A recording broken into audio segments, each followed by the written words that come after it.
So I just got all these notebooks, 4 notebooks in total for $3 at the Save on Fifth. Mead notebooks. The fucking Mead is in Chillicothe, Ohio, where my dad is from.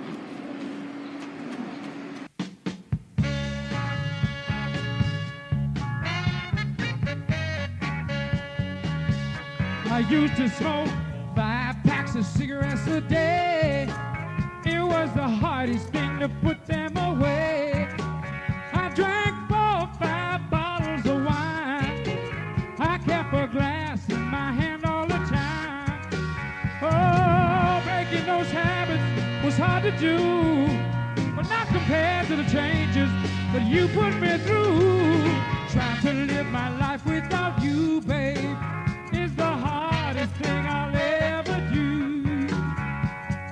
Try to forget the love we once shared, babe. Because they always have exactly the same conversation. Yeah.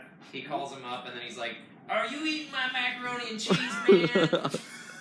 Man, are you eating my macaroni and cheese? You better eat all that, man. You better eat all of it. I'm gonna beat your butt when I come home if you don't eat all that." My brother is back in Columbus. He's running sound at this place called The Summit, which is like the pretty much fucking cutting edge shitheel hipster bar in Columbus, Ohio. And he was telling me that the Unholy 2 featuring the legendary Chris Ludzko, their band does not fuck around. I mean, they sound like, literally they just sound like a hurricane is in the room.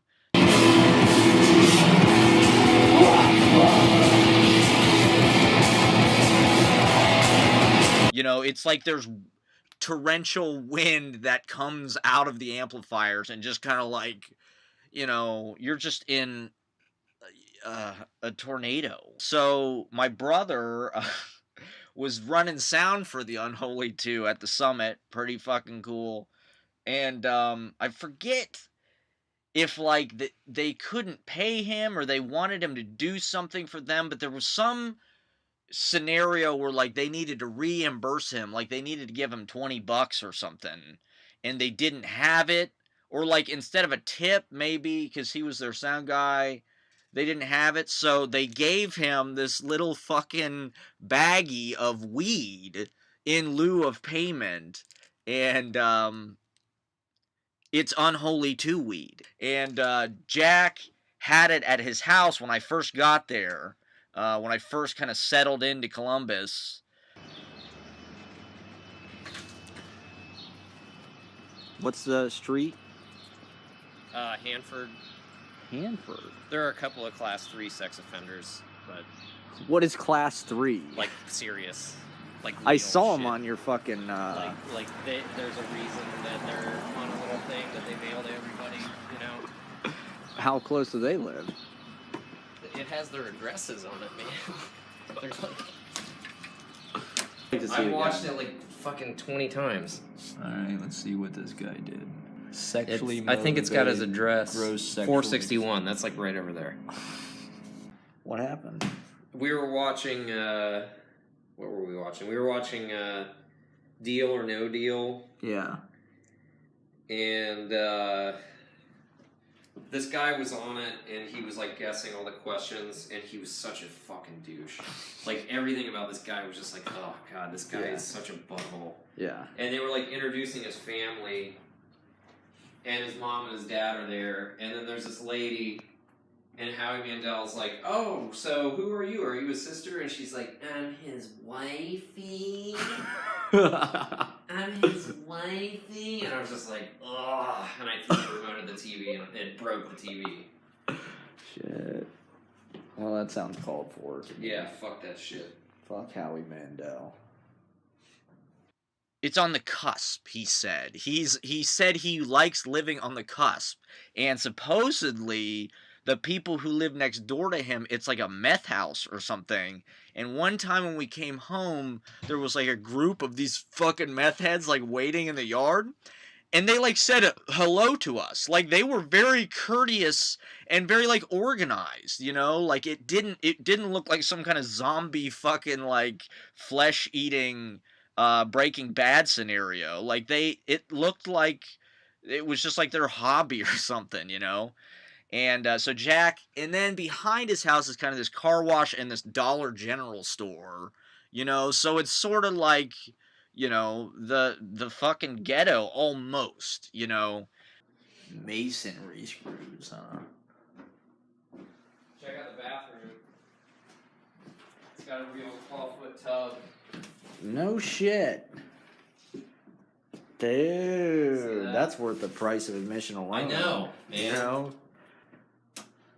I mean, you know, it's a bathroom, whatever. I got my Bart Simpson towel. Bart! This is amazing, man. It's quiet, too.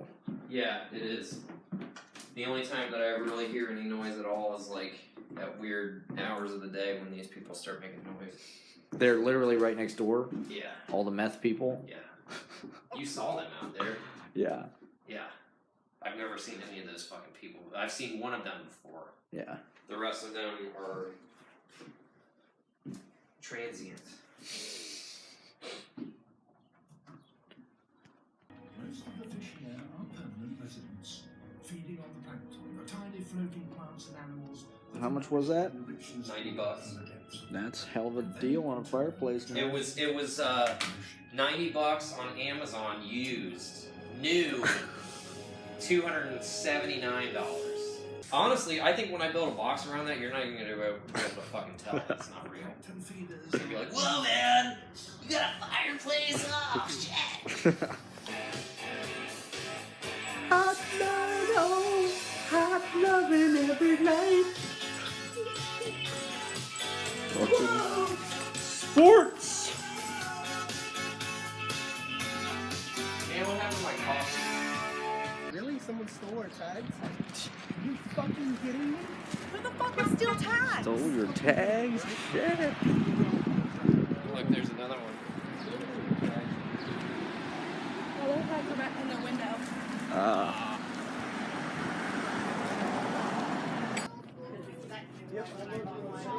Oh man, I should probably get some shit. We get a toothbrush. Good. Everything's $1. That smells so much like a fucking decorative candle. It's ridiculous. Well, yeah, it's $1. What is that, French vanilla it's ice $1 cream? decorative candle. We're not at Bed Bath and Beyond. No, here. it smells just like Bed Bath and Beyond. Yeah, It's totally. insane. Right. This is like stealing practically. It is like stealing. I feel like Votives. everything here fell off the 8 truck. Votives there. 8 votives for $1. Red one. That's a Ooh. good deal. That's a hell of a good black cherry incense. Man, you can really set the mood. That's right. God, That's a God big bless the candle, dollar. man. Is this like government subsidized? Like, I how don't does know. the Dollar Tree do I this? don't know, man. I don't want to know. Cool. I really check do these out. think we should bring Mom here on Mother's Day. Just let her go nuts. How many times in your life do you get to have a shopping spree? Probably none. You Probably should. 0. She should run through the store. She's got 5 Spear minutes. candles. I guess candle in French is bougie. Oh yeah, Bougie. candle is bougie. That's what it says on here. Oh, that's spelled different though. That said bouge, I'm gonna didn't get it? the vanilla ones. Bougie is spelled very bougie. Bourgeois.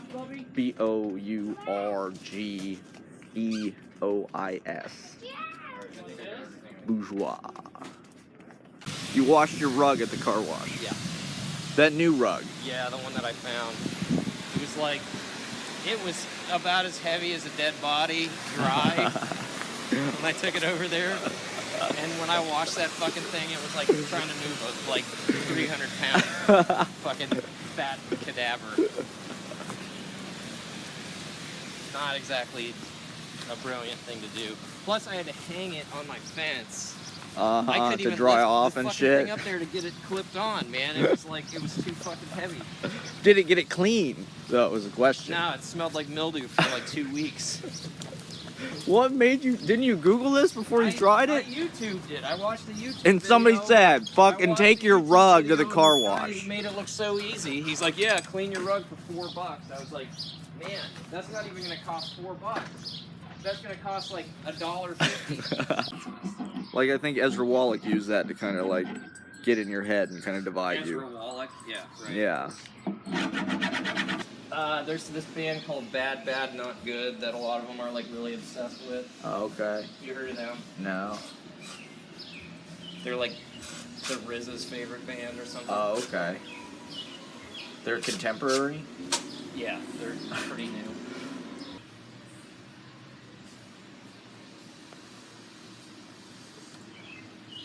It's like some GoldenEye shit.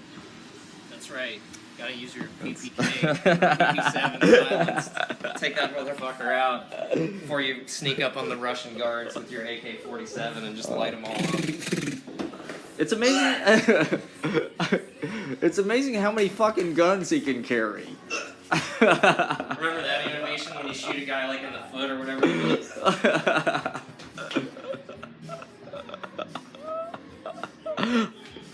Yeah. The polygons were out of sight in that fucking game. They had those in Die Hard. Yeah, that's like a real... All the terrorist guys have those. Man, there are a lot of guns in this fucking game. I'm gonna put up my shelves. My dad actually lived in German Village when they had Jack. And Jack was born and, you know, lived in this house on City Park. And we lived in German Village, you know, until we were like probably 3 or 4. And like one time when we lived in German Village, a bat flew into our bedroom. And it was the first time I ever remember kind of like being up at night and seeing like the dark, you know, seeing the figures in the dark, like my parents in the dark, or, you know, the purples, the blacks, the blues, you know, this bat flew into our house, and you know, they had to chase it out or whatever. There were some girls that lived next door. I remember like vividly like dropping like a popsicle and like it being overrun by ants, you know, like that sort of like playing in the dirt kind of shit.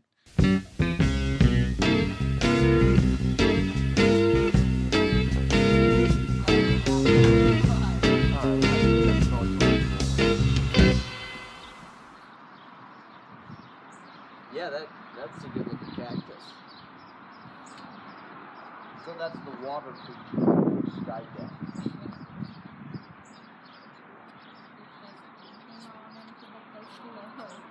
Yeah.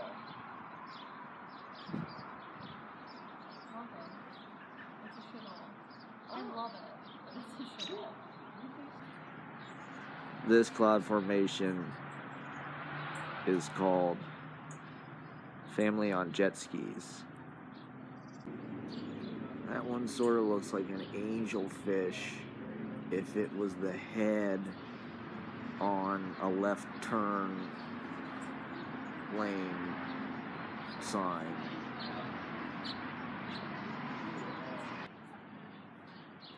This is a demon. The thoughts are constantly changing. The thoughts are constantly changing. That looks like a big orangutan. That looks like a kind of like Bob Dylan's face coming out of like a flock of doves. That one kind of looks like Stay Puft Marshmallow Man if he was like lying down and like flying. You know, if he was like a blimp. Therapeutic Cloud City, you know, green clouds, white clouds, blue clouds. All are provided.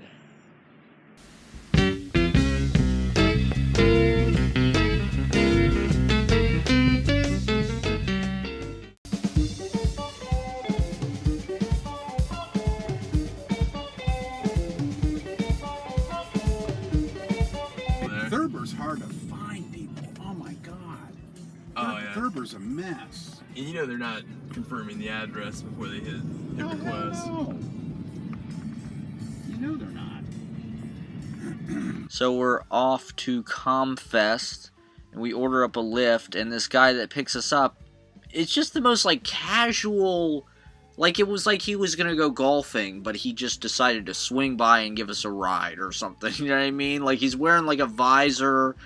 There's no pretense whatsoever that this guy's a professional taxi driver, like license or anything. It's the amateurization of the employment. You know what I mean? Like this guy just shows up in his car, You know what I mean? He doesn't even have like a black SUV, a black town car, anything. It's like literally like this beige Hyundai. He's not even a very good driver, really, you know? Like, he's kind of herky and jerky, and like, I don't know if he kind of like sussed out the vibe, but we had dabbed, you know, in preparation for comfest. And I don't know if he was like trying to like narc us out or what, but like, the last thing he says to us before we leave, he goes, "Hey guys, drugs are illegal." But he was just harsh in my mellow, man. Thank you so much. Yep, no problem. Drug use is illegal, guys, okay? Of course. I'm gonna go join this jump circle, guys. Goodbye! No, I'm just kidding. I'm just kidding.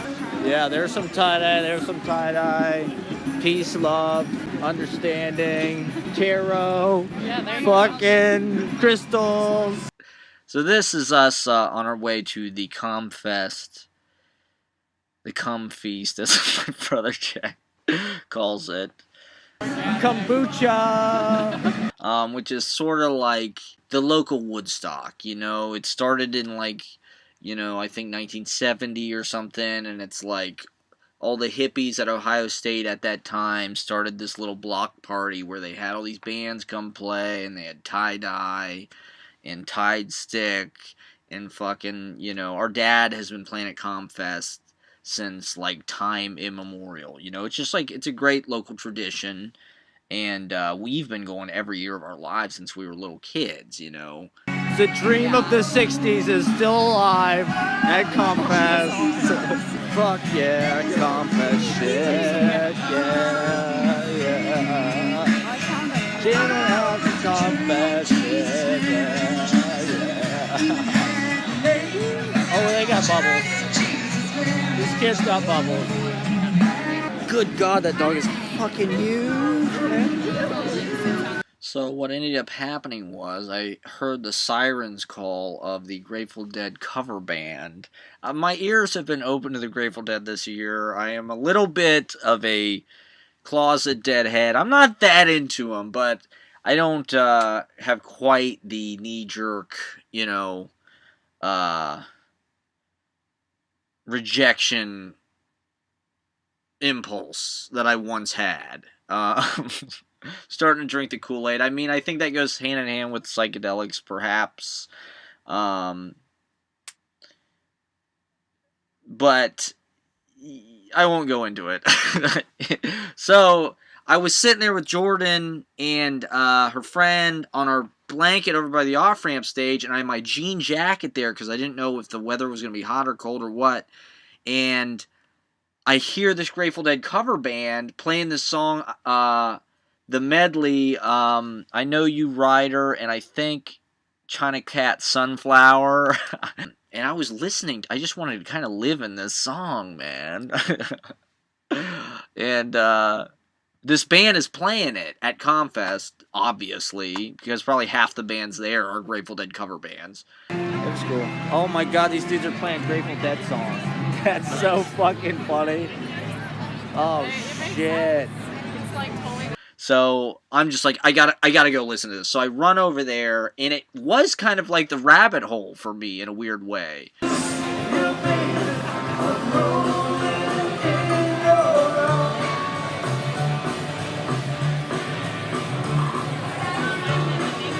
I got split up from Jordan when I went back to find them later. They were gone. My jean jacket was gone. I was just like, I was so depressed because I thought I had lost this jean jacket, you know, which I love so much. So anyway, I go back to find them. They're not there. So now I'm kind of on my own. I wander over. My dad's band is playing. You know, it was good to see them play. You know, like I said, he's been playing comfest since the 70s. I'm glad, you know, they're playing the jazz stage now. This dude they're playing with plays jazz flute.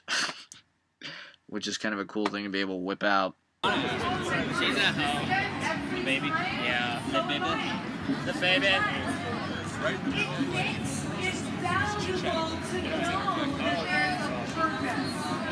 It's awesome.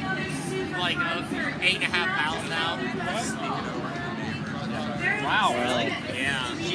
Wow, man, that's awesome. That's great. I know. So gain a bunch of weight real quick.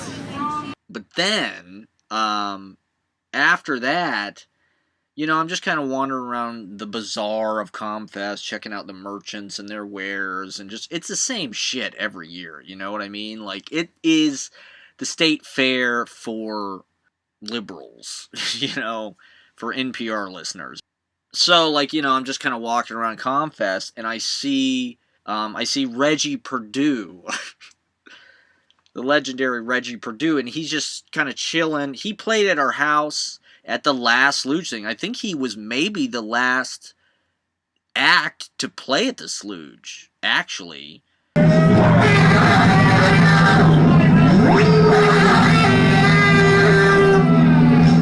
He's got a noise project called Vend, which is short for LSD vending machine or something like that.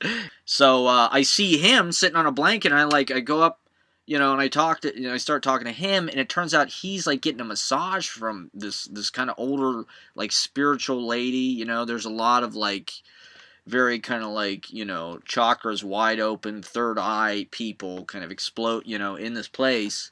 I forget, somehow I had gotten, or maybe I picked it up there. We're sitting on this blanket that's like this kind of tie-dye blanket, you know, this kind of like very colorful, kind of like explosive blanket, you know. So I'm just kind of hanging out there with Reggie Purdue and all these kind of like psychedelic people. And so they're talking about they're going to go to like this after party at this artist's house in Victorian Village, which is a really cool part of town. So, they asked me if I want to go to that, and I'm like, absolutely. Like, now I'm down the rabbit hole, you know what I mean?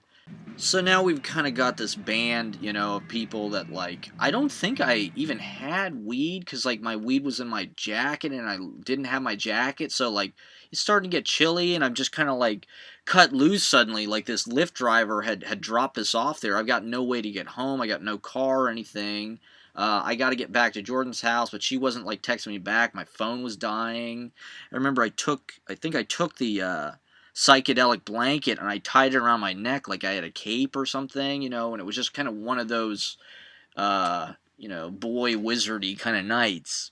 So we end up at this guy's house, which is on a very nice block of sort of like resembling Victorian houses, nice trees. It's a summer night. We walk over there. It's not far from Goodale Park.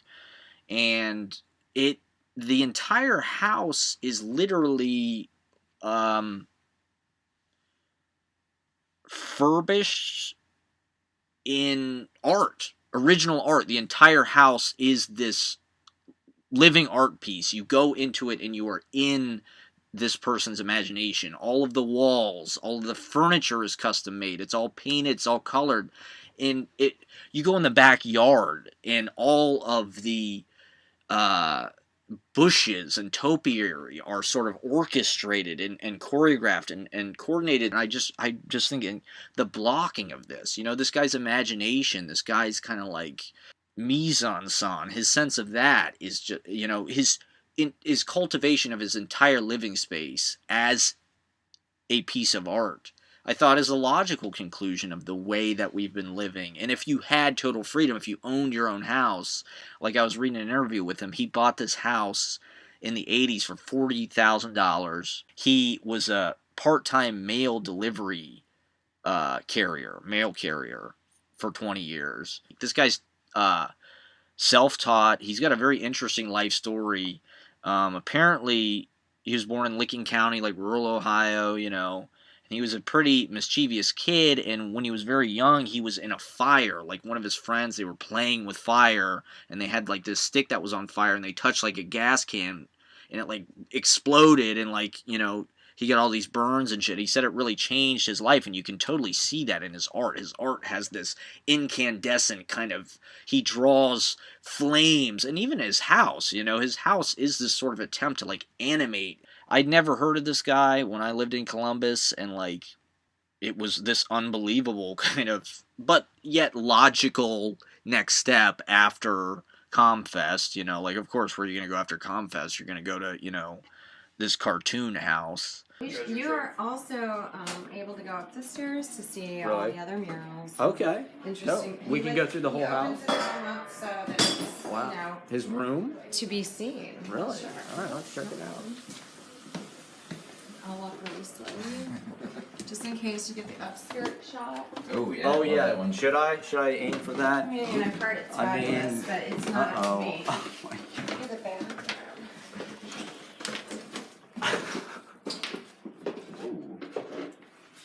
Look at the tile. He did all this mosaic. I can't believe I've never heard of this before. Like, this is just so dope. It's insane. I'm glad. Yeah. I could bring you. It's one of those wonderful things that you stumble into. It's almost better than you can imagine. Dude, this is way better. Right, you can't even, like, there's no way to explain it other than you have to come Yeah, with like me. you're literally just in somebody else's reality, you know, like. And he's very visual. Yeah, every and strange. Yeah, every and inch of the eccentric. house is just like art, you know. It's absolutely art. He is an artist. His bedroom. I don't know if I'm regretting or thankful that I didn't take hallucinogens. Yeah, is it too late? It's never too late. You will really get to know him. And he welcomes you. Yeah, this is awesome. Wonderful. This woman who I met, who's Reggie Perdue's friend, who I'm like sort of crushing on, I'm sort of vibing with. She's also vibing with Charles Wince, you know, that's the guy's name, and I can't tell if like they're trying to hook up, and I'm not, you know, like this dude's so cool, like do your thing, man. He's got this painting in his bedroom called Mother Russia Meltdown, and literally it's like, you know, this giant, you know, 20 feet by 10 feet, you know. He's been working on it for 20 years. It's like his masterpiece, and it's just this unbelievable kind of, you know, his work sort of reminded me of the Nicole Eisenman stuff, and just kind of like the brightness and the kind of glee and sort of like comic strip informed simplicity mixed with just like virtuoso kind of technique. I like this kind of nod to Salvador Dali. I really do. There's that one painting, it's gigantic, the Troubadour painting, where he used a bunch of dots in the corner, like the colorful dots, like that reminds me of that, and like almost even fading out like that. I love it. I've heard that before. Which the pardon? I have heard that sound before. Oh. I have. I mean, if you listen carefully, anyone can hear it. It's a terrible sound.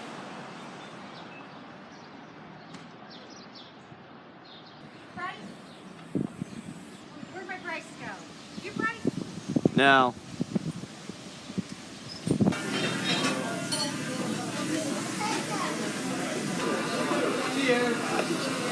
We hear Jay Giles.